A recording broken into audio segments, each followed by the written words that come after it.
Bonjour et bienvenue à ce secret d'histoire. Aujourd'hui, devant ce panthéon magnifique, la place des grands hommes, bien sûr. Nous allons avoir quelques intervenants. Bernard-Henri Lévy, Jean d'Ormesson, oui, qui va nous faire le plaisir de revenir, s'il vous plaît, pour nous. Il nous doit bien ça. Nous allons parler de Patrick. Alors, qui est Patrick? Il faut tout d'abord savoir qu'il existe deux Patrick, oui, deux, pas trois, pas un, deux. Un de 1978 et un autre de 2013. Lequel des deux est le meilleur? Eh bien, je vous le donne en 1000, en 1000. Le savez-vous? Elle ne le sait pas, elle regarde sur son téléphone. Ça, c'est les jeunes. Google, c'est la mémoire moderne. Celui de 1978 est bien sûr bien meilleur, vous le savez. Celui de 2013 est-il bien? Je ne sais pas. On va en parler dans quelques instants. Si vous restez parmi nous. S'il vous plaît, les travaux, merci, on arrête. Oh, on n'est plus chez soi. People end up down here because they're pretty much forgotten. He's Roger's special project. Patrick, Kathy, Patrick. The only thing more dangerous than his hate is his love.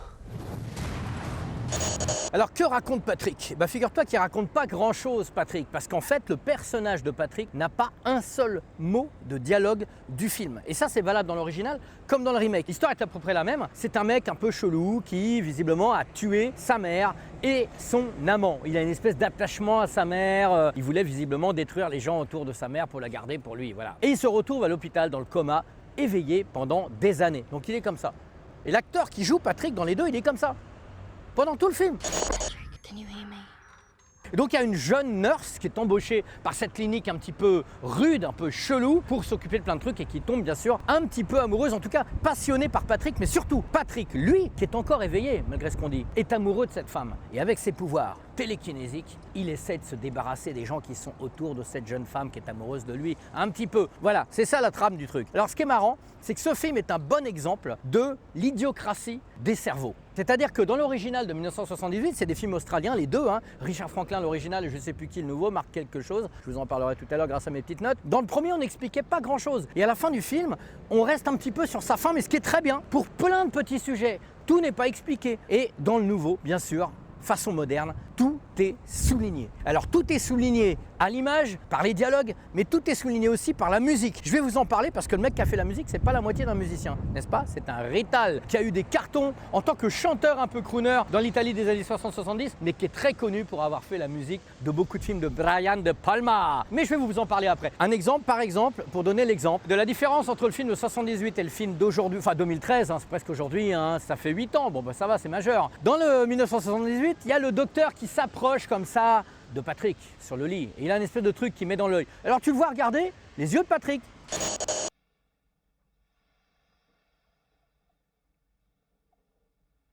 Qu'est-ce qu'on a vu? Rien. On a juste vu que le mec faisait un truc. C'est très bien. On n'a pas besoin d'explication. Qu'est-ce que ce docteur fait? Très bien, ça nous laisse l'imaginaire. Dans le remake, la même séquence, regarde. Retinal vessel perfusion distinct.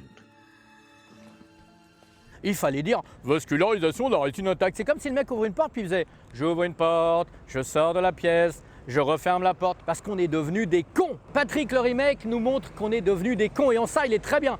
Il est très bien, un petit peu mieux que cette pluie céleste. Oui, il y a une pluie céleste. Mais ça, c'est sans doute l'esprit de Patrick qui, par télékinésie, a dit « je vais les faire chier ces enculés ». Parce qu'ils sont en train de dire que mon remake est pas bien. Il est pas bien, il est pas terrible, c'est pas pareil. Mais c'est intéressant de se rendre compte de la différence entre ces deux films. Vraiment, sincèrement, je vous parle avec le cœur. Regarde, je vous frotte le micro. Ça en dit beaucoup sur notre esprit, notre évolution d'esprit de spectateur, voilà. Et surtout un truc qui est assez incroyable, c'est que dans le premier, il y avait de la musique, mais parfois il y avait des séquences sans musique, etc. Dans le nouveau, il y en a partout. Et ça, c'est aussi un putain de fléau du cinéma relativement moderne des 20 dernières années. Il y a de la musique partout, tout le temps. Car crash, motorcycle, complications from brain surgery. Cette séquence, la meuf arrive dans la chambre où il y a plein de malades, et il y a de la musique. Et il y a des espèces de jumpscares, parce que dans le film, il y a des jumpscares tout le temps. Here. T'as envie de dire pourquoi vous mettez de la musique? Pourquoi là? Tu vois, ça c'était tout l'art de John Carpenter, il est pas mort hein, quand même. C'était de mettre de la musique quand le film en avait besoin. Et ben là les mecs ils disent, écoute, on en a plein, on en met tout le temps. C'est quand même l'un des premiers films qui dure 1h30 et qui a 4 heures de musique dans le film. Hein. Au moins. Et qui a fait la musique? Pino Donaggio, l'Hérital d'Italie. Et je peux te dire, pour avoir rencontré Pino, c'est qu'il parle pas très bien anglais, voire même pas du tout. Étonnant, puisqu'il a fait plein de films avec des Américains, dont Brian De Palma. Il a fait bien sûr la musique de Body Double, par exemple. Vachement bon film avec Melanie Griffith, mais aussi en Italie, il a fait la musique de Trauma d'Argento. Alors, comme tous les Italiens, il a un côté très lyrique, tu vois, souvent, pas tous, hein, pas Goblin, mais il a un côté comme ça, il y a beaucoup de violon et tout. Donc ça veut dire que tu tapes de la putain de musique, la grosse mousse chantilly musicale pendant 1h30. C'est même pas la faute de Pino, c'est la faute du producteur, du réalisateur, de se dire on en met. Un exemple comme ça, très bête, relativement récemment, Unhinged, déchaîné ou je sais pas quoi, le truc avec Gladiator, la Russell Crowe. Au début, le mec il arrive comme ça en voiture devant une maison, il y a de la musique tout de suite. Il est dans sa voiture.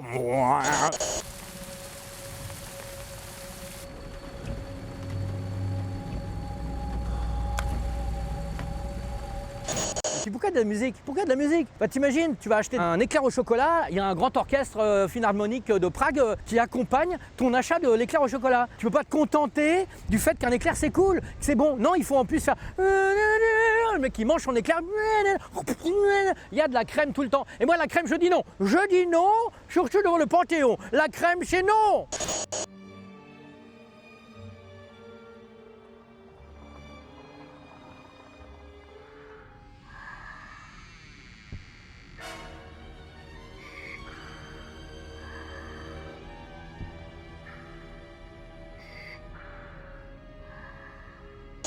Je vais vous parler des femmes, hein?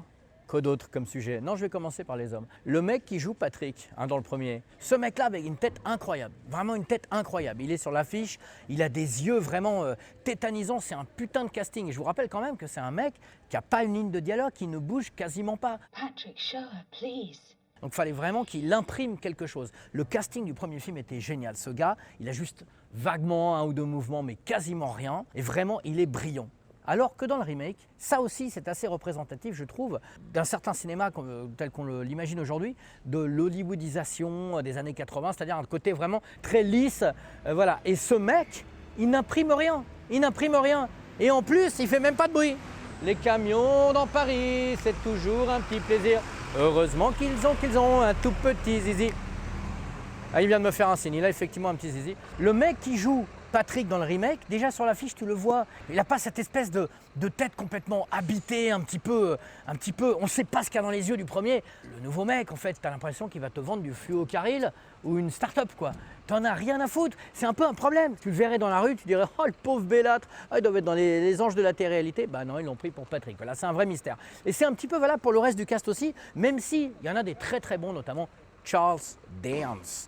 Charles Dance, acteur australien qu'on a vu dans plein de films majeurs, est formidable, il est vraiment très très bon dans le film lui par contre. Charles Dance c'est Alien 3, c'est aussi le méchant dans Last Action Hero, celui qui a le petit truc dans l'œil là avec le smiley, etc. If God was a villain, he'd be me. Charles Dance, super acteur, lui tient vraiment très très bien son rôle et c'est sans aucun problème le meilleur du film. La femme qui joue, alors elle s'appelle Sharni Vinson, elle joue dans You're Next par exemple, elle joue dans Bait, un truc de requin. Elle est pas mal, mais elle a un petit peu ce côté un petit peu genre, un peu larmoyant comme ça, mais un peu monolithique.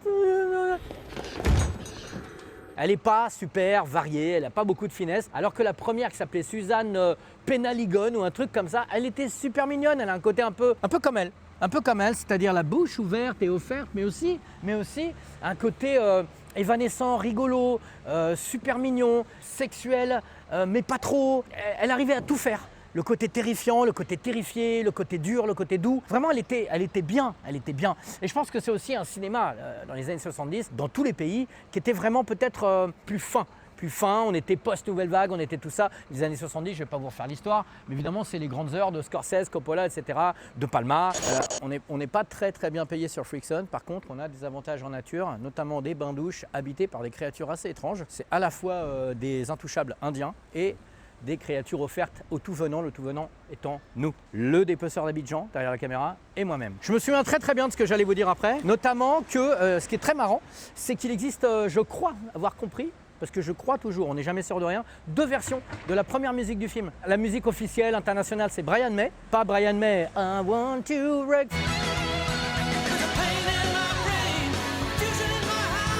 dans l'autre, le compositeur Mad Max, tout ça, et une autre faite par Goblin. Et c'est marrant parce que je vous en parlais tout à l'heure. Et ça, c'est un peu la synchronicité. Synchronicity, c'est un album de Police. C'était notre sponsor pour aujourd'hui. Un disque Polydor, un disque Carrère. Alors, vous êtes nombreux à nous écrire depuis tout à l'heure pour dire bah, t'es marrant, t'as choisi un film pour dire que c'était de la merde. Mais c'est pas vrai. D'abord, j'ai jamais dit que c'était de la merde. Tu peux le prouver, ça. Non, mais tu peux faire des replays, tu peux faire tout ça. Il est pas bien, il est pas terrible, c'est pas pareil. Ça n'est pas vrai. Même avec du deepfake, tu n'arriveras pas à faire dire que j'ai dit que j'ai de la merde. Tu l'entends? Tu l'entends? Jean-Sébastien Dieu, qui dit oui, cet homme est touché par la grâce, il est là pour vous faire regarder Patrick, le remake. Parce qu'il y a des scènes cool quand même, notamment cette scène horrifique. Regardez cette main, vous avez vu cette main? Regardez cette main maintenant.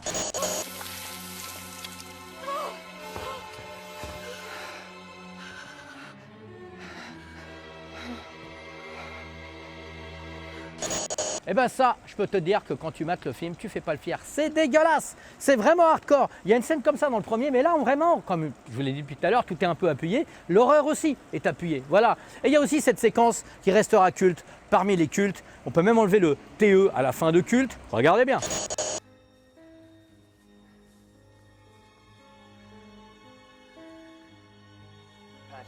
Patrick wants his hand job.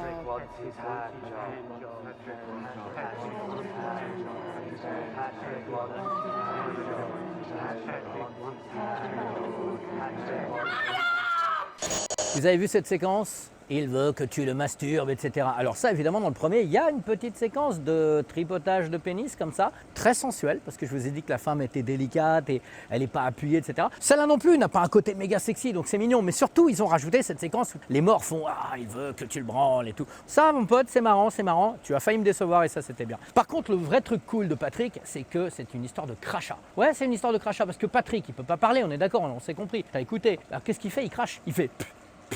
Mais alors ça, c'est très très culte. Vraiment, après à regarder le film, tu as presque envie toi aussi de t'exprimer en crachant. Mais est-ce qu'on pourrait comparer le crachat de 1978 et le crachat de 2013? Est-ce que ça peut en dire beaucoup sur l'évolution de l'humanité? Crachat de 1978 est ici.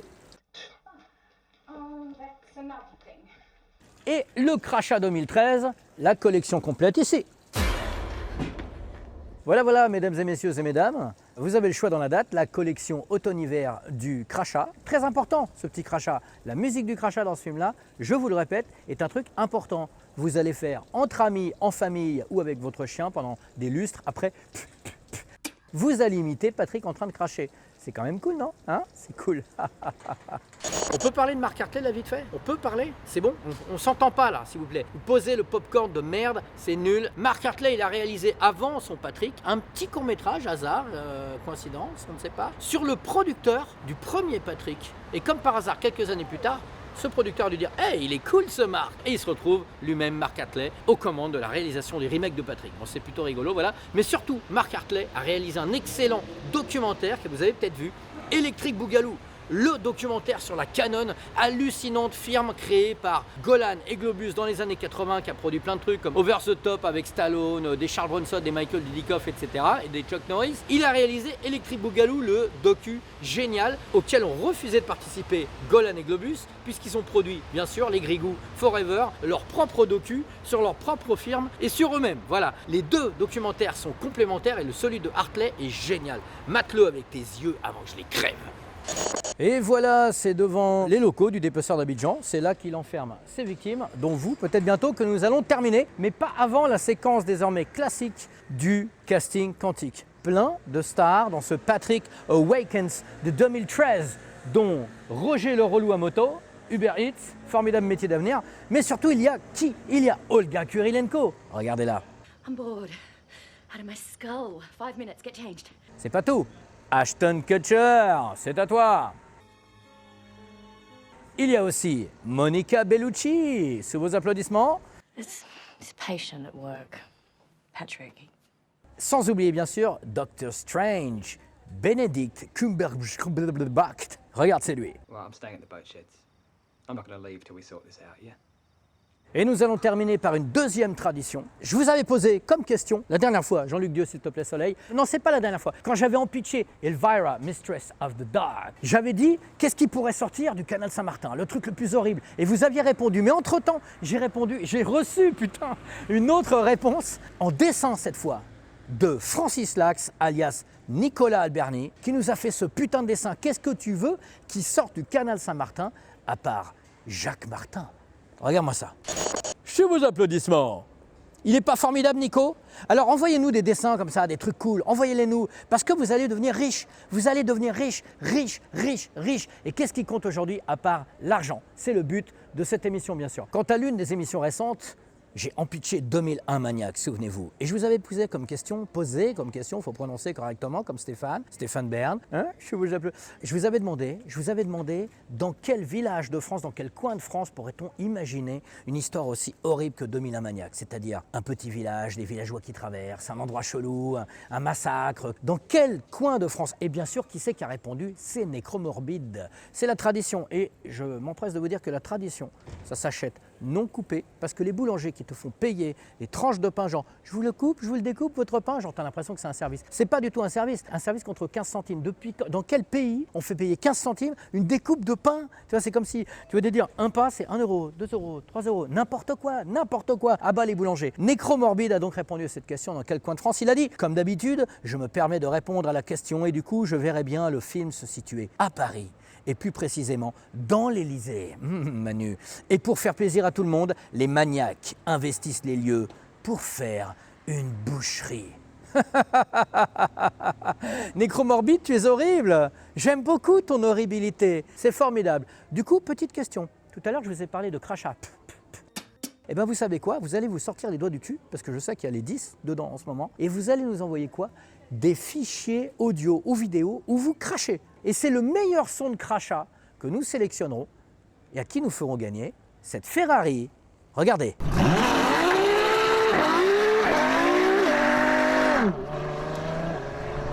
C'est aussi ça, Frickson. Yeah!